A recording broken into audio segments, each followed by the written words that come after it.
Live from Orlando, Florida, you're now listening to the OZone Podcast, the voice of Orlando Magic fans. Join us every week for a unique fan perspective on all of the latest Magic news and updates. The show starts now. What's up, Magic fans? Welcome back to another episode of the OZone Podcast, brought to you by DraftKings and part of the Basketball Podcast Network. We're your hosts, Al, myself, Anthony. In today's episode, we are talking and we are diving into talks of Mo Bamba, free agency, and then how can we not continue our conversation around the NBA draft. But before we get into that, first and foremost, Al, what's up? How we doing? What's going on, man? And then two, I want to touch on a quick topic real quick.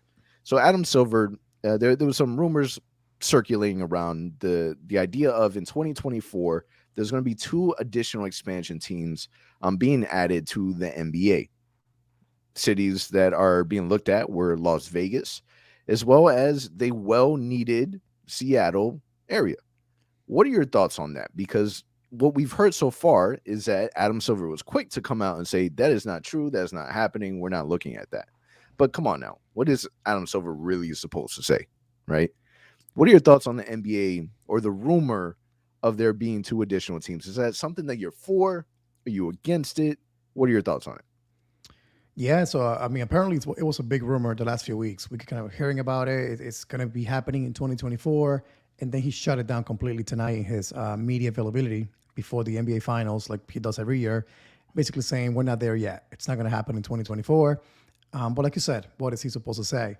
I think it'll be good for the game. It'll be good for the NBA. I think we've always said that the NBA is too top heavy, right? We have too many teams that are good, and then we have the rest that are not quite as good. So by adding more teams, spreading the talent around, it makes the league more competitive. That's the idea behind it. So I think if you add that to the NBA, especially in key markets, I think Seattle's going to happen. I'm not sure about Las Vegas. I think there could be a better market than Las Vegas for the NBA, but let's call it Seattle and Las Vegas right now. I think it's good for the game. I think, again, depending how they do it, the expansion draft and all that good stuff, I think it would be good for the NBA to kind of, again, spread the talent around and stop, only having 3-4 teams that have a real chance. And then the rest, we know we're playing for just maybe making the playoffs. And then some for just getting a lottery seed. So, yeah, I think it's good for the game. I think it's good for the NBA. What about you? What are your thoughts on that? So, I mean, for me personally, whatever. I like the idea because the Seattle Supersonics, to me, is part of my childhood, and I remember seeing the logo and playing against the Seattle Supersonic teams. You think about the Rashard Lewis, the Ray Allens, the Sean Kemps. Like you think of all that nostalgia, and the fact that if their basketball history transitioned into OKC and got lost in the Thunder and all that jazz, but I don't care. You can add as many teams as you want. It's not impacting too much on my side. Right now, you also think about, all right, well, if they did add two additional teams, how much would it impact, us winning the NBA lottery, getting the number one pick? It would change the odds in a sense because now you're adding more teams. At the end of the day, as long as the Orlando Magic are still the Orlando Magic, I'm happy. I'm Gucci because that's what matters. Yeah, because there was a point in time where we literally almost became the Kansas City Magic. That would have been horrendous. There were reports coming out today that, the Portland Trailblazers, they're not looking to sell, but someone really wants to buy the Portland Trailblazers. And Adam Silver has also commented on the topic and saying that if a sale was to happen, he really hopes that they stay in Portland with thoughts of moving.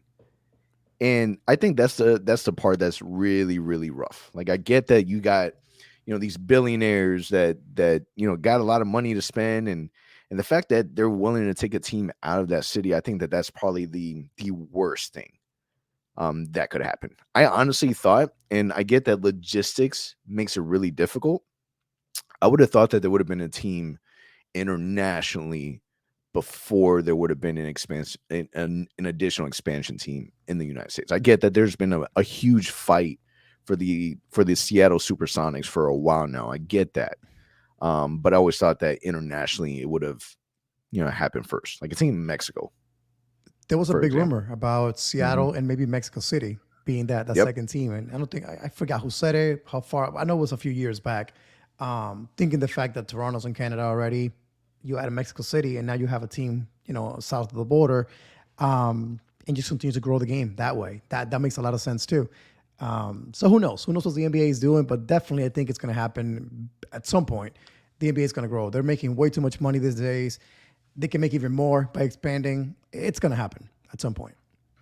Yeah, and then I couldn't, like, you've seen the documentary about what was the name of the documentary of the basketball team in Toronto, the Raptors, Vince Carter. What was that documentary called? I can think of the name. The Vince Carter one, though, right? I can think of the name. Yeah, right the now. Vince Carter, was it the Vince Carter effect? I don't know if Vince you remember Carter what it effect. is. Yes. Yeah, put the title in the comments. But anyways, it was on Netflix. And the talks was just about how difficult it was for these guys to be able to move to another country where it just things weren't the same. Mhm. It's the little things like the channels on the TV and the currency and this and that. So I get that that's tough. But it's, imagine a team in Mexico, how much more. Personally, I would love it. But for guys that are used to accustomed to the American culture, I would imagine how additional difficulty that would add. Oh yeah, I mean, think about. I know you don't watch soccer too much, but you think about like the Premier League in England, the La Liga in Spain. You got players from all over the world just traveling and going to different countries because of the money. That's what the money is, and that's what they want to go play. So at the end of the day, if a guy has to go to Mexico City to make $30 million, they're gonna be fine. Like they're not gonna be Not bad. passing the opportunity, right? So eventually, yeah, the big guys, the LeBrons, the Stephen Currys, are they gonna go to Mexico? Probably not. But the younger generation that wants to get paid, why wouldn't they? And can you imagine $30 million in Mexico? Oh my goodness. You're the king of that country. I'm saying. All right, let's get into some Magic basketball. All right, so today on In the Zone with Brandon Kravitz, he spoke with Mike Ginnity. I really hope I said that right. I may have said it wrong. I apologize in advance, but he's from Sports Tracks, and they were talking about the future of Mo Bamba in Orlando. And he was quoted as saying this: "I don't think he's played himself into any kind of restricted offer. I have a feeling he's going to sign a contract that looks a little bit like Wendell Carter Jr.'s 4 for $50. What is a contract that you're willing to give Mo Bamba? If you were to bring him back, he's willing to stay in Orlando, because that's really the concern, right? The concern was he's a restricted free agent. He has the ability to go out, talk to other teams, find himself a better contract, and then the Orlando Magic are going to have to make that decision whether or not they would like to match or let him go. If that's the case, the Orlando Magic still have the option of being able to offer him a contract and kind of forego talking to other teams. What would be the contract that you would give Mo Bamba? I think all along I've said 11 million or less per year, 4-year contract. So you're looking at about 44 million, right? 11 per year, kind of. Knowing the Magic front office, it'll be declining. So he might get paid a little bit more the first year, a little bit less the year after. So declining contract. And again, man, like, not for nothing, but I'm looking at the free agency class right now for like a backup center. There's not a lot of like good names out there. It's a bunch of older guys like JaVale McGee, Robin Lopez, Dwight Howard, Ed Davis, Hassan Whiteside, Drummond. So vets. If you say we don't want to pay Mo Bamba, then you get one of those guys for cheap. I get it. But then that must mean you're going to be maxing out somebody or paying a ton of money to someone else. Because if you ask me, at Mo Bamba's age, he is one of the best centers in the market right now, except Ayton. I think he probably is number one on the list. And I'm not going to max out Ayton to come to Orlando. It's not going to happen. So if Mo Bamba's okay getting paid $44 million for 4 years, that's not a bad contract for a guy that's going to be a key member of your team for the next few years. And the front office might say to him, hey, you know what? If we find a trade for you that makes sense because you want to start, we understand that, and the trade works for both parties, we'll do that. We'll make you happy, which they did with Vooch, they did with AG, Fournier. But for now, you're going to have to be a backup center. Unless injuries happen, that's your role. Do you want it or not? And I don't think Mo Bamba would say no to that. So if the numbers make sense and they're similar to Wendell Carter, that's a really good rotation that you have. Wendell and Mo Bamba for the next 4 years. I wouldn't hate that one bit. What about you? I think that really does depend on who the Magic end up drafting. If we draft Chet, then I can imagine that that would definitely change his perspective on, how the offseason would look for him. If we draft a player like Jabari or Paolo, it may be a little different on how he views it. Maybe he might be open more to staying with the Orlando Magic. We know that this team is a close unit. We know that he likes his teammates. We know that he's really close with Cole Anthony. At the same time, this isn't a new fact that it's been in his mind that maybe a new environment would be good for him. And the consensus was we all kind of felt as if a lot of that came from Coach Clifford, and then there was a new beginning with Coach Mose, and he partook in a lot of the extra things that he didn't have to, whether it's with the summer league, meeting him first, working out with him early on. Those were things that we really like to see from Mo Bamba. I find it really difficult to give him the same contract that we give Wendell Carter. I've been seeing a lot of news and reports of a bunch of different people just kind of putting out mock trades for the Orlando Magic, and a lot of them have Wendell Carter Jr. in trade talks. Why? Why is that even an option? Why is that a possibility? They obviously don't watch Orlando Magic games, because if they did, they would know that Wendell Carter Jr.'s contract is ridiculous. His talent and his contract do not match up. We got a crazy deal off of this guy, and he's not going anywhere. In my opinion, he is a part of that core. He's gotten better and better, and in the eyes of Jeff Weltman, as he said before, he believes that Wendell Carter Jr. is a top 10 big in the NBA. Whether you agree with that or not, the man said it, and I'm not finding anyone on that. If you believe that, then I'm with you. All right. Now, in regards to Mo Bamba, we take a look at the free agent class that we have right now, and notable names on this free agency class: Nurkic, who is unrestricted, Ayton restricted, Serge Ibaka unrestricted, Thomas Bryant. You got Javon McGee, Robin Lopez, Dwight Howard, Ed Davis, Hassan Whiteside, Dwayne Dedmon, Andre Drummond. So you got some names up there. However, when you're comparing these guys, it's not like all these guys are young. You're taking a look at DeAndre Ayton, but DeAndre Ayton is going to try to get the bag. He's trying to get paid. He feels like he should have been given the bag already. So he's going out there motivated. Like, okay, Phoenix, you don't want to give me this money. Well, someone else is going to give me that money. I'm going to make sure that you guys are forced to make a tough decision of either pay me or let me go. And you take a look at a player like Mohamed Bamba, you can easily say that he had to deal with sharing with Nikola. Then he had to deal with sharing with Wendell. He had issues with his health, COVID, you name it.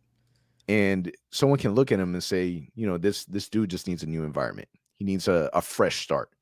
And I think that maybe people won't agree that he won't get a good contract, but who's to say no? If I'm another team looking for a big, looking at you, Dallas, why not pay him the 4-year $50 million? Because I personally think what kind of made it tough for Mo Bamba is the fact that Wendell already got his contract. Now the Orlando Magic have to look at it and say, do we value the same way that we value Wendell Carter? And if they do, then give him the same contract. If you value him more, give him more. I don't think they will, but they kind of already set the meter at, this is what we're comparing you to. The only bad thing for Mo Bamba this season is the fact that only 5 teams are projected to have money to spend. So Ayton is going to go first as center, right? But then you got the Magic with money, $28 million approximately in cap space. You got Detroit at $25 million, Indiana at $25 million, San Antonio $22 million, Portland $21 million. That's it. Those are the only teams that have money to spend in free agency freely this summer. So if you're Mo Bamba and you say, hey, I'm going to go sign with Dallas, then you got to be okay signing for the MLE, which would be around $10 million, which is kind of what he's worth in reality. But if he wants more than that, then you got to stick to those 5 teams. And out of those 5 teams, I don't see any of those teams except maybe Detroit, throwing a big amount of money at him. And they might go after Ayton first. So if Ayton goes back to Phoenix, then the game changes. But if Ayton goes to Detroit or Portland, whatever it may be, then the whole game changes. All of a sudden, Mo Bamba has to stick to either the Magic or a sign and trade at that point.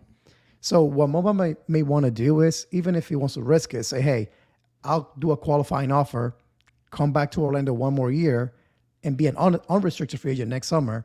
And at that point, I don't have to worry about the Magic matching, the Magic being involved. I can go out there and get my money no matter what. Or negotiate with John and Jeff and say, hey, listen, guys, I love you guys. I love the team. I don't see myself fitting in anymore. Let's do a sign and trade. And at that point, you call Dallas and say, hey, Dallas, we'll sign him to this contract. Give us X, Y, and Z player. Let's sign and trade. And that may be the only other option for Mo Bamba. But the only bad thing is the teams that have cap space, not many of them really need a center right now. So that's where it's kind of tough. And then again, Ayton is the best center in the market. So he's going to get the bag. Mo's going to get the rest, whatever's out there. It's tough for him. But again, I don't really put it behind the fact that he may come back to Orlando this offseason. I mean, are you team bring him back, or would you be open to letting him walk? I would love to see him back, especially if we draft, again, one of the top 3 guys and we make the right moves. Like, I feel like he deserves a chance to see this team do well. Unfortunately, he couldn't be a part of the playoff teams because he was hurt. And then when he was healthy, we sucked. Let's be honest. We were tanking 2 years in a row. So I would love to see Mo Bamba on a good team, a team that's trying to win, that's trying to make the playoffs in this city that again, has embraced him. Like, we've been tough with him a few times, but when he's been healthy, we want to see Mo Bamba do well. We get super excited when he, scores 20 points, 10 rebounds.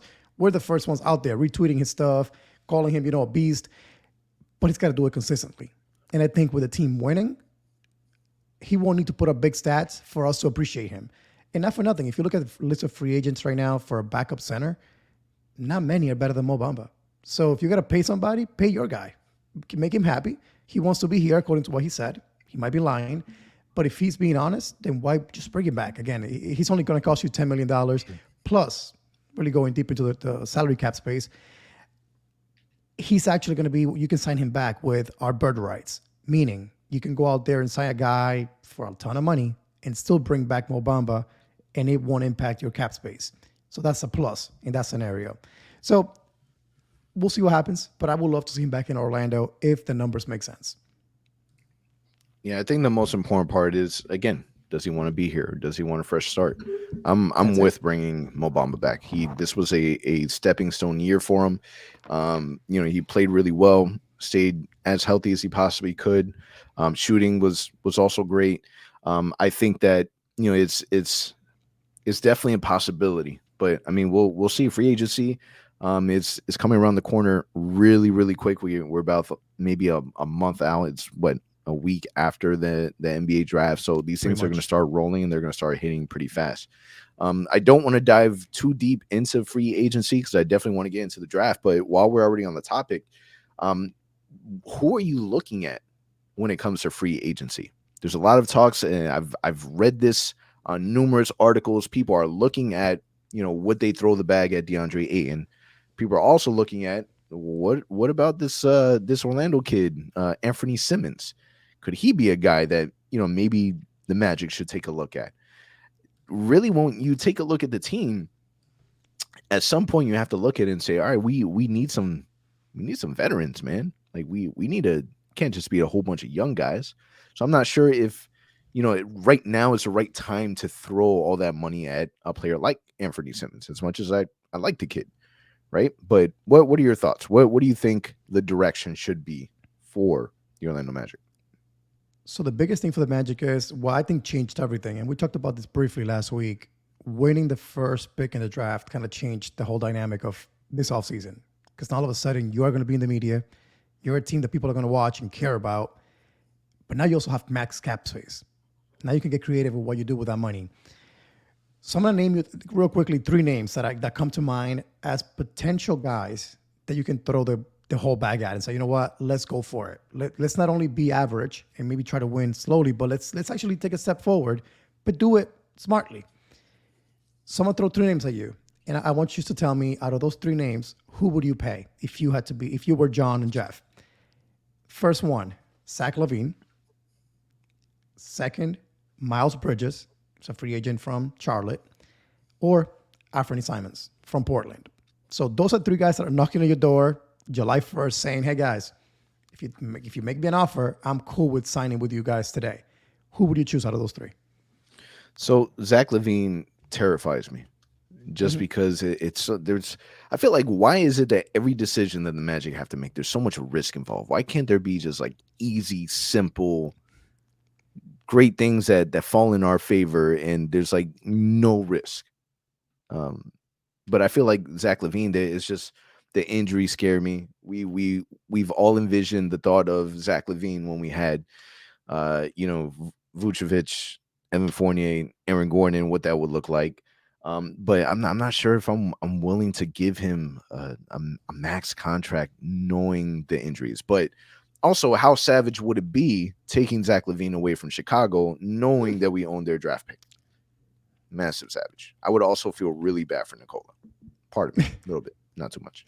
Um, I I I, I personally, if you're forcing me to choose, I would I'd want to give it to Bridges. I really, really Really? would. But it doesn't make sense because of our draft position. And you're right. It really changes the outlook because before going into, the offseason and finding out the lottery, that was a name that we kind of threw at each other. Like, Hmm. man, could this really be it? And even if you look at the list that Bleacher Report, gives out, they were even saying that, Bridges is a possibility for the Orlando Magic. Yep. I think ultimately it comes down to it would have to be Anthony. If you're making me choose between the three, it would definitely be Anthony. It's funny you say that because that's my guy too. I think that's my biggest thing is though would Portland match, and I honestly think they wouldn't because you have your guy right already it's set in place. How can you match an offer for let's say I don't think he'll get the max, but close to it. So you got Lillard on a max contract already. They haven't gotten past in the playoffs, no success when they had McCollum before. This is that team 2.0, right? You're doing the same thing. Two small guards in the backcourt that can score.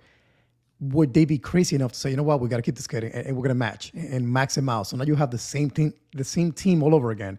Levine with a smallish guard next to him that can score. So I think if Orlando really said this kid is it, like I think that kid can change our scoring concerns. Which hey, he was averaging 20 plus a night last season, towards the end of the season.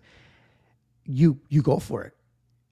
But talk about Zach LaVine. I think LaVine I would be okay with if the contract is structured similarly to Jonathan Isaac in a way that hey, Oh that man, you love adding the asterisks and you have into the to. contracts now. And you know who Love loves it. doing that too?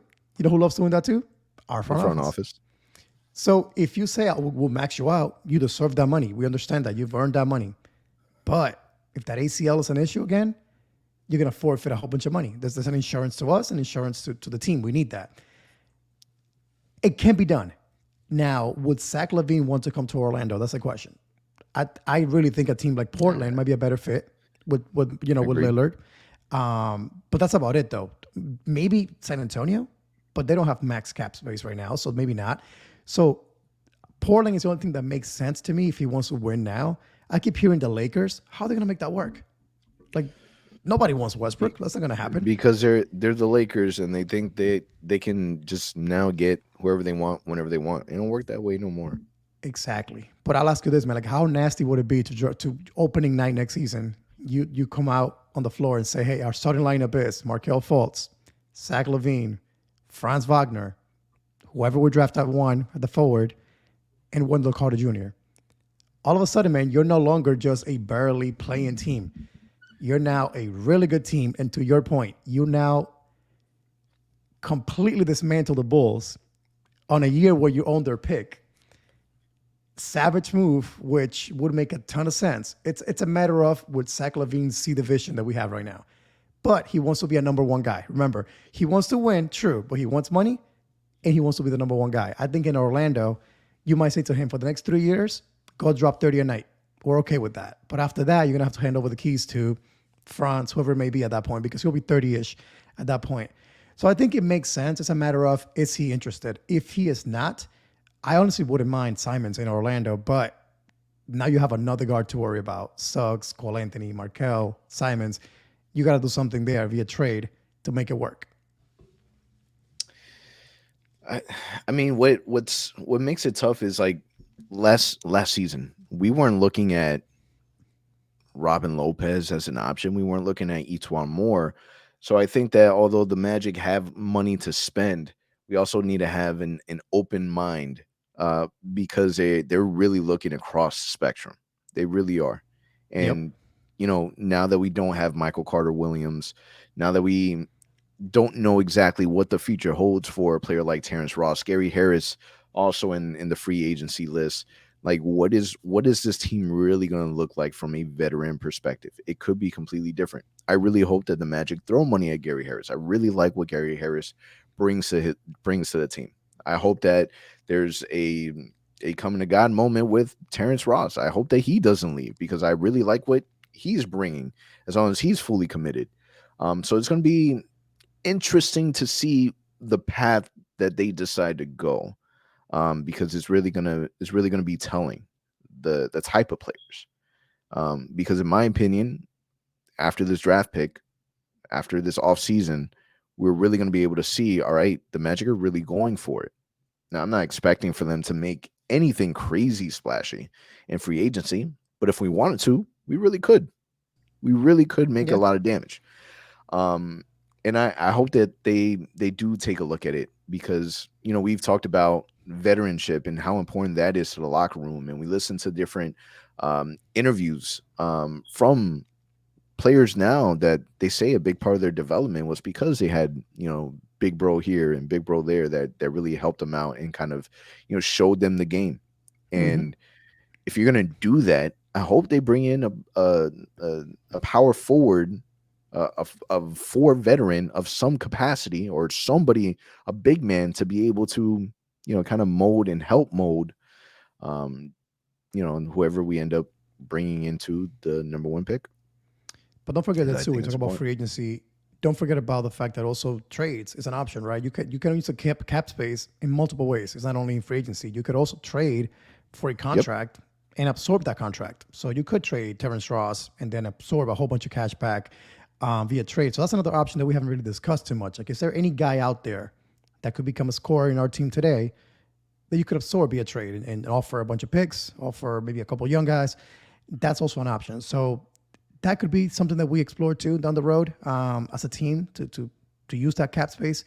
It's going to be interesting. But the good news is, Magic fans, we're about exactly a month away from that. So 3 weeks from the draft. And exactly by this time next month, it's Twitter season. My wife knows about it. I don't know about your wife, but my wife knows about it. That June 30th, which works out great, by the way. If you don't know this yet, July 4th is a Monday. It's a long weekend. Free agency should be happening that weekend. So it's going to be amazing to be by the pool all day, by the beach somewhere, refreshing Twitter all day long. So that's all about a month from today. So all I'm saying is we're about to find out pretty quickly here what this team will look like in the next 3-4 years. Because, again, it is an important offseason for our team.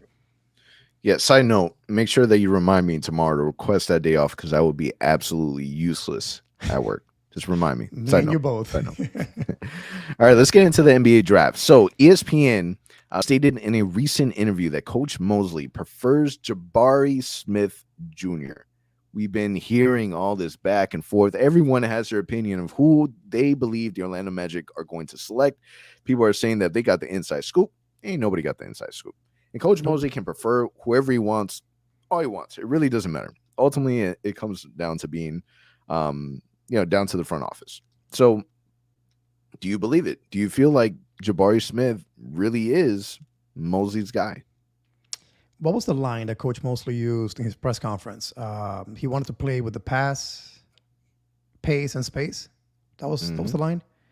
Yep. Well, if that is the case, and you think about a guy that fits the mold. I mean, you look at the Magic October of last year, and you look at the Magic in April of last year, totally different team. Offense-wise, the offense kind of became better and better as the season went along.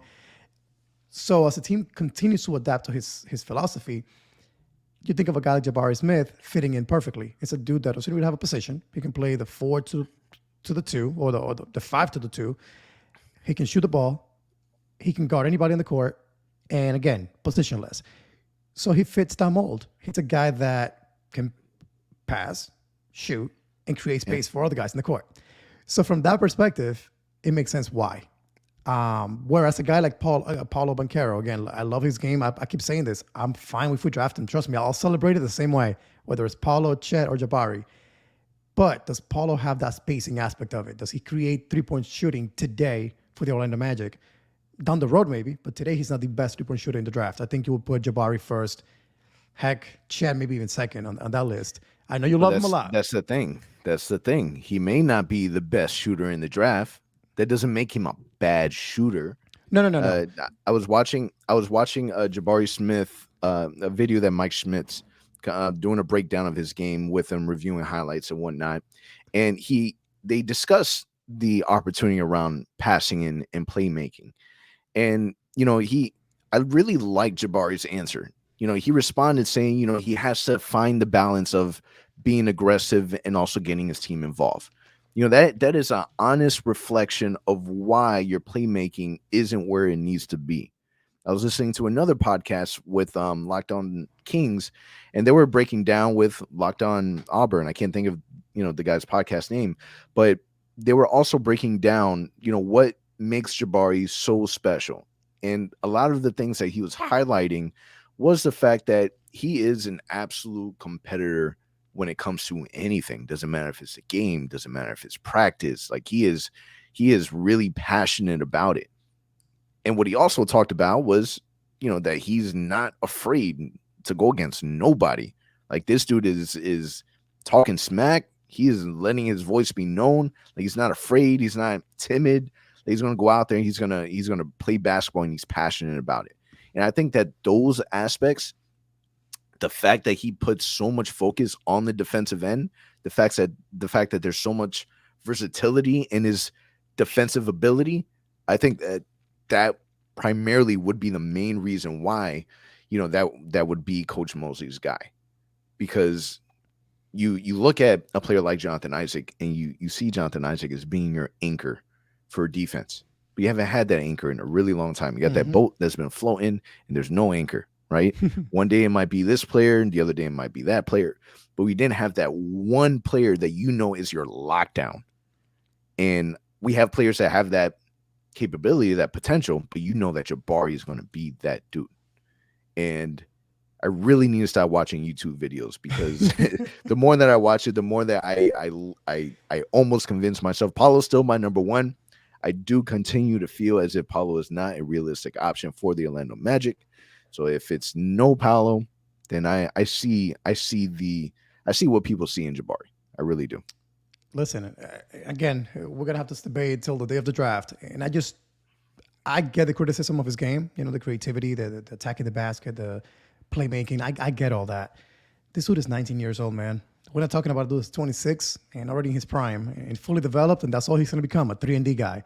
This dude is learning the game just like any other prospect is. Again, I said it on Twitter the other day, Paulo, you're assuming he's going to learn to shoot better from three-point range. Chet, he's going to fill up. Jabari, he's going to eventually be a better creator. Nobody knows. But I can tell you one thing today, though. This dude will be the best three-point shooter on our team, probably with France, right away next season on the court.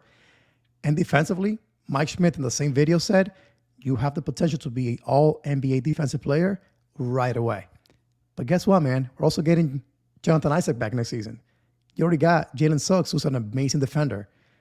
Again, just think of the potential that you have with Wendell, J.I., Suggs, Franz, Jabari, Markel. Like, you have a ton of dudes that can play amazing defense while not sacrificing on the offensive end. Like, they're not just one-dimensional. So that's what's so intriguing to me. He's long, which the front office love, long guys with long arms. That's what he is. But the best part is he can shoot the ball. And again, I get it. The creativity part of it will come. And if he learns from Franz to cut to the basket and just do those smart little things that got Franz to score 20 a night so easily with our team, imagine it now with a much better roster.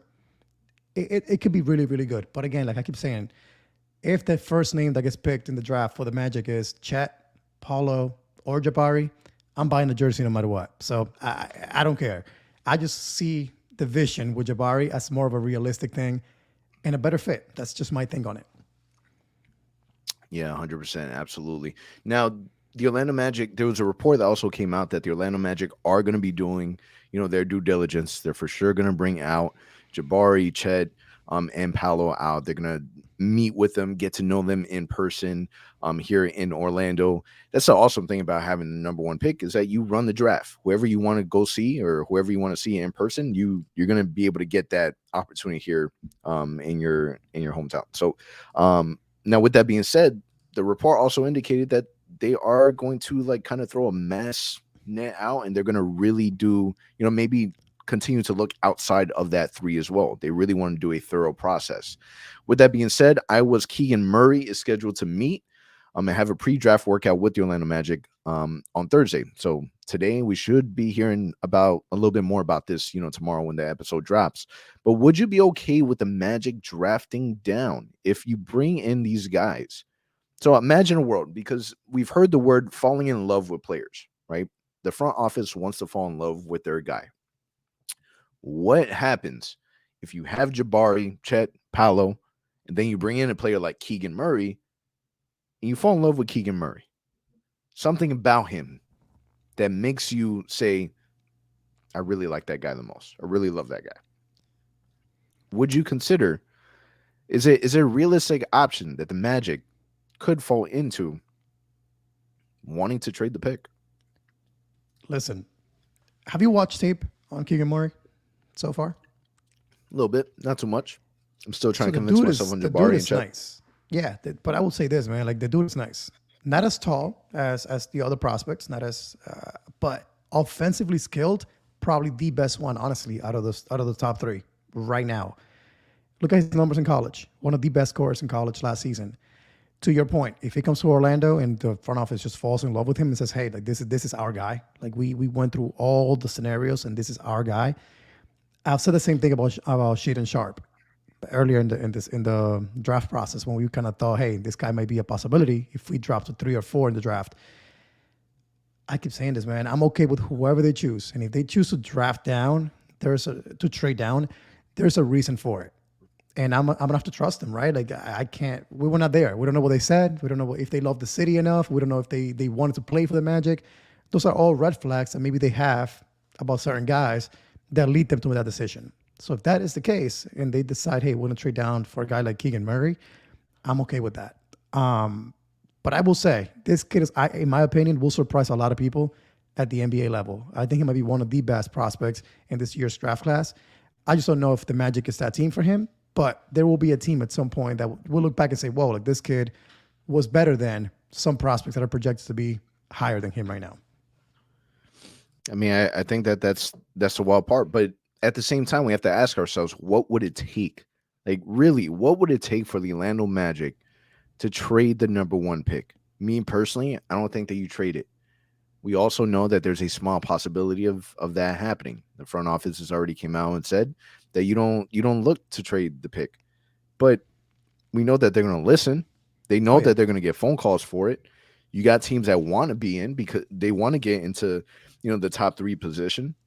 And, I continue to say this, but the Orlando Magic is not your typical, worst team in the NBA. Like this is ridiculous. The fact that we were able to get a number one pick and we have our injured players coming back, hopefully Jonathan Isaac, talking about you, and this would really be a different looking team.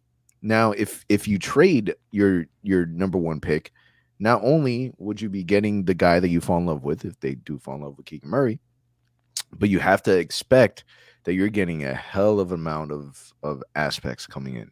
Like someone has to really, really, it's not like an even trade. This is not one of those moments where it becomes an even trade. This is something that is heavily, heavily, heavily, heavily in our favor in order to convince someone to give up the number one pick. Reason being is because it could be a massive mistake. It could be like, how did this happen? We take a look at that it went a little viral where, we started seeing more of the Brooklyn and the Celtics trade where they were able to draft Jaylen Brown and Jason Tatum from the picks that they got from Brooklyn, which is nuts because look at Boston now. So again, you have to imagine that these things are they have to be in your favor. They definitely do. So again, if it's something that triggers that feeling, then we've said it before. We'll say it again. We trust the front office. However, I don't see, I can't see the Orlando Magic passing this up. I really, really don't. We talked about this in the last episode. It's a difference between, doing it now and doing it back then when we, traded away Chris Webber and we got Penny Hardaway. It's different because you were able to fall back on Shaquille O'Neal as your guy. True. The Orlando Magic still don't have that. We have a lot of potentials. We got a bunch of seeds that we've been watering, and we're hoping that they grow and become this face of the franchise. But, right now, if we were to say this is the person that's the face of the franchise, everyone has their own perspective and their own opinion. We see that from all the, national media when they talk about the Orlando Magic. Some people say it's Cole Anthony. Some people say it's Markelle Fultz. Some people say it's Jonathan Isaac. Some people say this, that. This number one pick, once we draft whoever this person is, immediately becomes the face of the Orlando Magic. Mm-hmm. I mean, to answer your question, what would it take? First of all, I don't think it's going to be traded, mainly because how many years has it been? The Magic have been trying to get the top pick in the draft. Like, they've been really trying to get their guy. All the way back from the JI draft to the Mo Bamba draft to last year's draft. We were praying to God that we would land the number one pick to get Cade or Jalen Green. And it finally happens. And now you're going to go back and say, you know what? No, we don't want it. Let's trade down. Like, it would have to be an insane offer. And think about when you trade for a guy like James Harden, a guy like Paul George. What has those trades landed those teams? It's not just an extra pick. Usually it's multiple first-round picks plus some sort of player package that makes sense for that team.